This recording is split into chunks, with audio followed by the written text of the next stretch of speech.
Well, we're in our second season and it's going well. We're having a lot of fun. I think season 2 is usually like an exploration type of season. Season 1 sort of sets things up, and then season 2, you sort of explore what that relationship is going to be, between these two characters that kind of need each other but don't really like each other, but sort of are attracted to each other, and I think that's where the comedy plays, and we just have a lot of fun with that, We have some great episodes this season.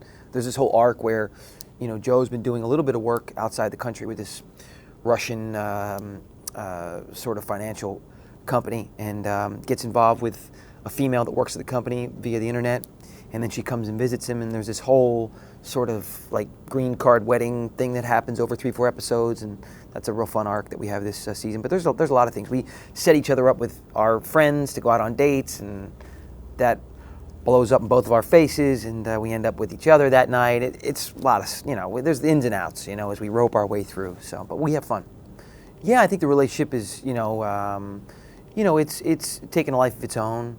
I think that they will probably be the last two people to admit that they like each other, but that's the way it should be, I mean, the live audience is a whole character in the piece, It's an energy, and it's part of the rhythm, How they respond to the material changes and alters the scene. And if they're not responding, then we rewrite it on the spot, We try to come up with something that works better than what we had. Mel, it always adds an energy that I love. So I think for the half-hour comedy, it works. It works really well. You can get away with the single camera stuff, but I think the multi-camera, if it's done right, is extremely effective, for this particular medium. It is theater. I mean, the geniuses 60 years ago that created television or the half-hour comedy, I mean, it was theater in a box. That's exactly what it was, which is why, a lot of the vaudeville shows, a lot of the, the Tonight Show, with Johnny Carson, I mean, it was created they wanted it to feel like live theater. They were bringing it to the rest of the country that couldn't go to Broadway and see a show.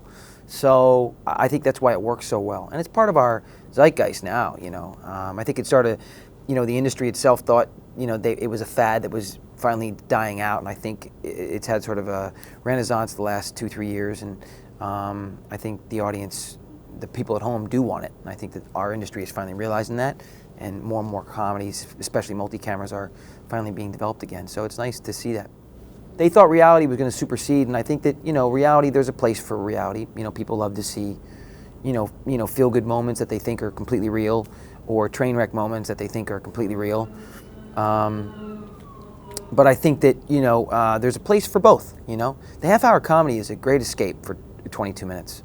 And if the characters are identifiable and engaging, I think that they could be doing anything. And I think people tune in to watch the characters. That's why your great shows like Friends and Seinfeld and Cheers and these Cosby Show, these great shows, it's all about the characters, Thank you. Wow, all right, thank you. Talking to you. Very nice talking to you too again. See ya.